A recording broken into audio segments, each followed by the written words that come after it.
Listening on the universe on Town Hall TV, watching on HughHewitt.com. Good morning to the camera. Good morning to all of you out there. The story of the day, the rundown, what you turn into every morning. You just want the concise statement of the news. For 6 weeks, I have been flogging coronavirus. For 6 weeks, I have been warning you this was different. For 6 weeks, I've been telling you, read The Great Influenza by John Barry. I believe over the long President's Day weekend, it finally became obvious to most news directors, producers, reporters, and commentators that coronavirus was a story. Thank you. I'll take my bow later, but the news is not good. 73,424 cases.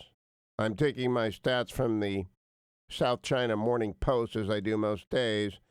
These are the stats given by the Chinese Communist Party, so always take them with a grain of salt. 1,873 people dead, 12,677 recovered. The gap, if you add the 1,873 dead with the 12,677 recovered, and you end up with somewhere short of 15,000, you realize well, there are 73,424 cases, and 15,000 have either ended in death or recovery. In between, well, you do the math. If you're a Steelers fan, it's close to 60,000 cases are in doubt. People are struggling for their lives. A lot of them are in critical condition. It is a deadly, deadly virus. Now, that's not going to shock you if you've been listening to the Hugh Hewitt Show for 6 weeks, but it's going to shock a lot of people in the news when they realize that most of America doesn't care about the Nevada caucuses nearly as much as a headline, also from the South China Morning Post. The coronavirus is up to 20 times more likely than SARS to bind to human cells. That is a stunner. That is the kind of story. I got a lot of stories to put in the morning rundown. First thing that I do every day is run down the biggest stories of the day. And then we post it on YouTube. And if you've got no time for nothing else, go to the YouTube channel, Hugh Hewitt on YouTube. Subscribe to it and listen to this. Apple is going to get hammered today. Hammered. In early trading in Europe, well before the American markets open, it was down 5% at one point in Germany. And it's going to get hammered in the United States all day long. And I don't know if it'll go on half a day, 2 days, a week, 2 weeks. They're just going to get hammered. Because this New York Times story tells us Apple on Monday became one of the first companies to reveal how the coronavirus has gripped China, is affecting its business, saying it was cutting its sales expectations for this quarter, Q1, which a month ago, this is how fast this story is moving. A month ago, Apple said rosy quarter ahead. Now they say not so much. The iPhone maker, which is highly dependent on Chinese factories and Chinese consumers, said in a statement that its supply of smartphones would be hampered because production was ramping up more slowly than expected as China reopened its factories. Apple said as well that demand for its devices in China had been hurt by the outbreak. It had closed all 42 of its stores in the country. Yeah, that's going to put a dent in it.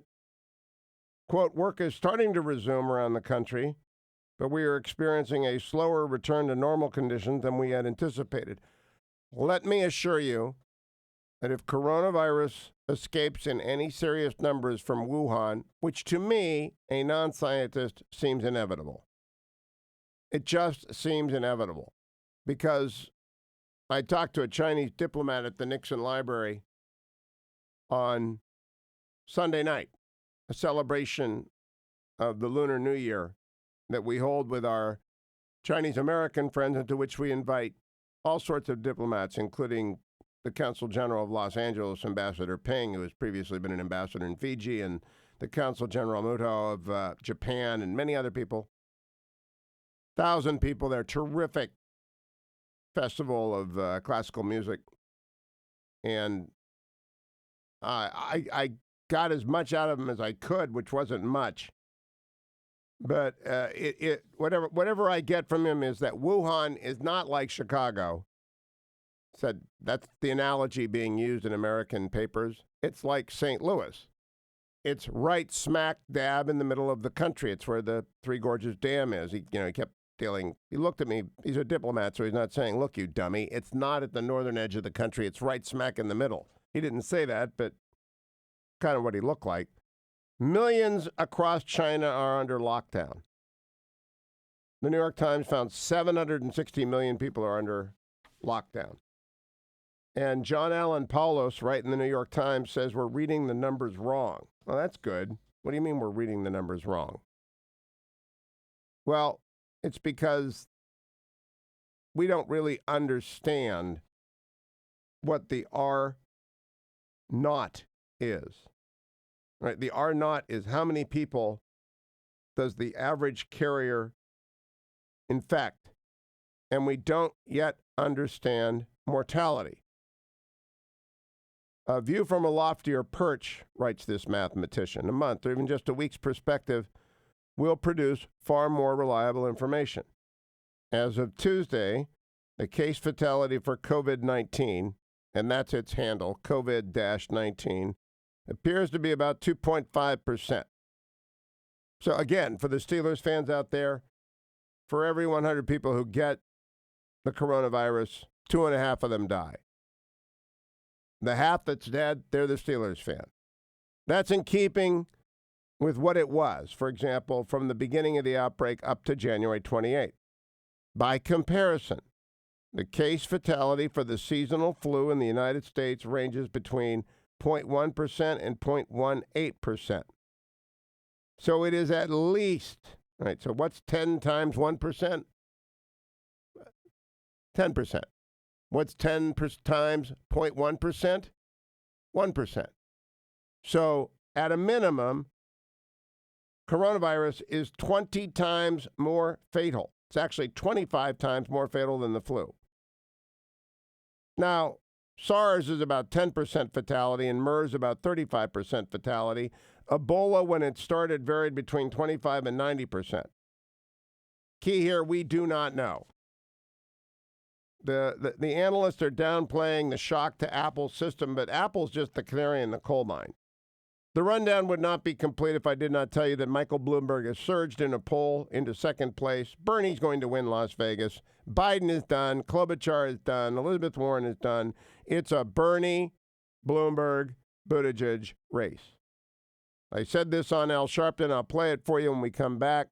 Well, let's start playing it now, just a little bit on the Al Sharpton Show on Sunday. Cut number one. For more on this discussion about 2020, let's bring in my panel.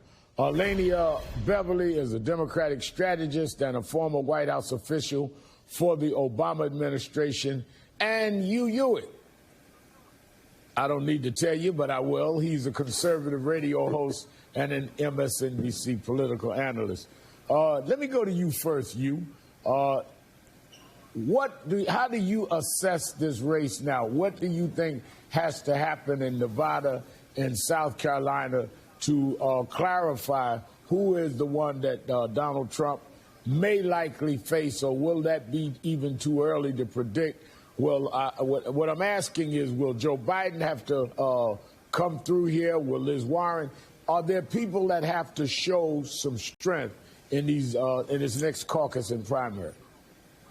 Well, it's one of the most interesting races I have watched, and I've been reporting on them since 1990. So I think that right now we're down to three Bs, Bernie Sanders, Pete Buttigieg, and Mayor Bloomberg. Mayor Bloomberg's basically a Republican who doesn't like guns or Pepsi.